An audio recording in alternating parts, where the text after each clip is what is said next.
Welcome to the observations on the obvious and obscure. The name of all the work that I've done will be under that rubric. My stage name is Old Vagabond.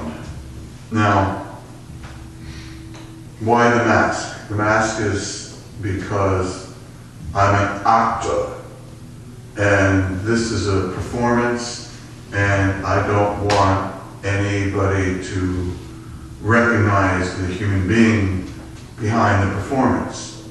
I mean, some people will, obviously, but I want to minimize that. Plus, the mask is, I know this might sound a little pretentious, but forgive me. You're going to have to forgive a lot, actually. A lot might seem pretentious, but, you know, a cliche may be a cliche, but it may also be true. So something that seems pretentious may be true. You know, it's not up to me to try to tone down what I say or how I say it. You know, it's up to you to discern whether there's something that's of value for you or not. I mean, this is video. I don't care. You know, I'm just doing it. You know, or at least I have to say to myself, I don't care. But one of the reasons that I'm in a mask is because the person behind the performance is very insecure. So I shall remain nameless and faceless, okay? That's out of the way. Now let's get on with the show. Yes, boys and girls, ladies and gentlemen, lots of ideas, lots of sounds and fury, all signifying something, maybe nothing. But it's up to you, it's up to the audience, up to your kindness of heart to give this poor vagabond a hearing. Maybe a poor vagabond can say something that can entertain you. But you know, the vagabond has had it up to here with entertainment.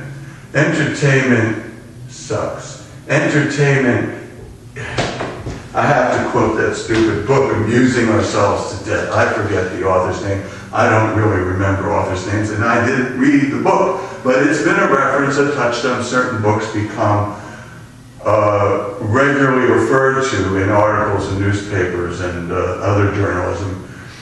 And, you know, so the idea of amusing ourselves to death obviously resonated with at least certain of the journalistic literati, and they have, you know, referred to it now and then, because I think that it's obvious. That's part of the title, Observations on the Obvious. It's obvious that we are suffering under a plethora, a tsunami of entertainment. You know, we're practically drowning in media. You know. So, forgive me, ladies and gentlemen, for adding another little bit of video, a little bit of media, but, you know, very, very few people will watch this, and those who do may find it refreshing from the onslaught of commercial television, commercial cinema, movies, you know. Like, this is so indie, it's like underground, you know. I'm not literally underground. This is an office building and some industrial, slightly decayed, no, not slightly, definitely decayed industrial city. So many of them, ladies and gentlemen, do we suffer from in the United States of America and in some regions of Europe. The decayed industrial city is now almost a cliche, but it's still true, and people who live in them have to suffer the consequences thereof. And as you know, many people now cannot easily sell their house because they owe more than it's worth. And then you have to subtract the real estate agent's fee, so it's very difficult to move to jobs. If there was some place that there were jobs, which there aren't really any place, that there's a plethora of, medium-skilled or low-skilled jobs in America, so there's no sense moving anyway. So people are stuck in their houses, trying to scrounge a living. Someone in the household may be earning an income, sometimes the income is through government benefits. There's a lot of elderly people now, Social Security. Okay, some adult children are moving in, taking advantage, but the economy isn't producing the jobs in the second decade of the 20th century in America. And what's a poor fellow to do but move in with his parents or be homeless, okay? Hey, it ain't dignified. But where's the dignity? Is the dignity his fault? Well, in America, we do blame the individual and credit the individual for their success.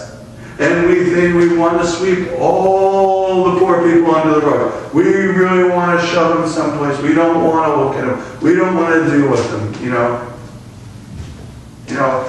but as more and more people become poor, then what? Then what? The middle class who are now poor, that's a very interesting position to be in. I wonder what those people are thinking and feeling. I wonder how they're coming to terms with their disappointments. Are they blaming themselves or are they blaming society? If they are blaming society, what can be done? Because it's obviously government cannot do very much, especially in these days where the government deficit is a big problem. And God forbid we should raise taxes on anybody.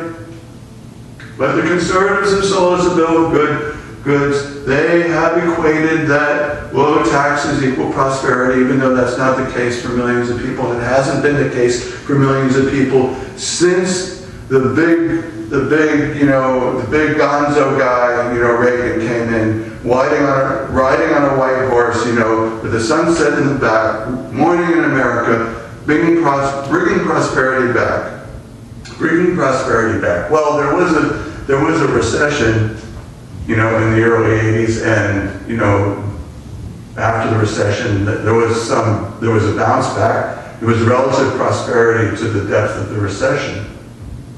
But for many, many people in the 80s, they lost the industry moved out. It moved overseas. Some of it moved south.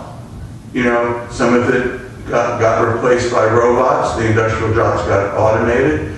And lots of people in the decaying industrial cities that I am talking about have suffered. It's not just a recent phenomenon. It's been going on. It's been going on for decades now, where there's a subset of America which has been unemployed or having to earn very low-wage jobs relative to their expectations. And this is the slow suffering of the silent majority, to coin a phrase that was used to bring back the conservative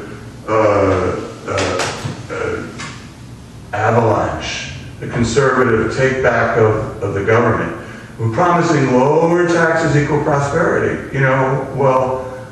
Reagan and the Democratic Congress in the 80s did lower taxes, and there was a certain amount of prosperity for a certain group of people because there were certain industries that were growing. But for the silent majority of the dispossessed, they're voiceless. Okay, I don't really want to do a political rant because, believe it or not, I don't think there's anything that anyone can do about these things. These are historical trends. There's nothing that anybody can do about them. But people experience them, people suffer, or people observe the gestalt, if you will, of the society, and they're affected by it. So, prosperity is a psychological condition as well as an economic condition. In that, and this is partly what happened in the 80s, is that there were enough people riding a wave of prosperity. There was enough upward mobility that became the culture. That became a cultural meme, to use the new internet word.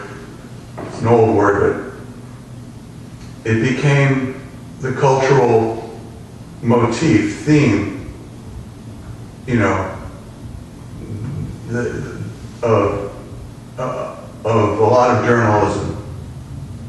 So that there was almost a lie propagated that we were living in a prosperous era of the 80s and 90s, and then, you know, the internet bubble popped, a lot of stocks crashed to the floor, people lost a lot of money, and then there was the slow there was a slow growth in jobs during the first part of the first century of this millennium, but certain people were still getting rich. So again, the culture focuses on the rich, focuses on the upper middle class, focuses on this supposed norm, which is a little bit like people have this aspiration to become what is propagated as the norm that ain't really the average. It's the above average, which is, you know, talked about as if it was. You know, the people in the sitcoms, you know, have often lived in very expensive housing, you know, and it's somehow thought of as the norm. So the average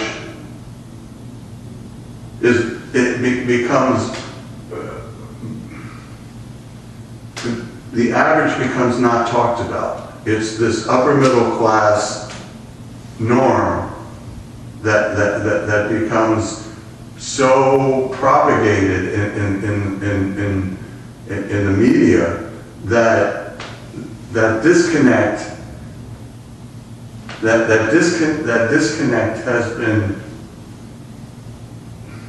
has been ignored. It's been ignored until recently with the economic crisis of 2008, 2009. Now people have not been able to ignore it.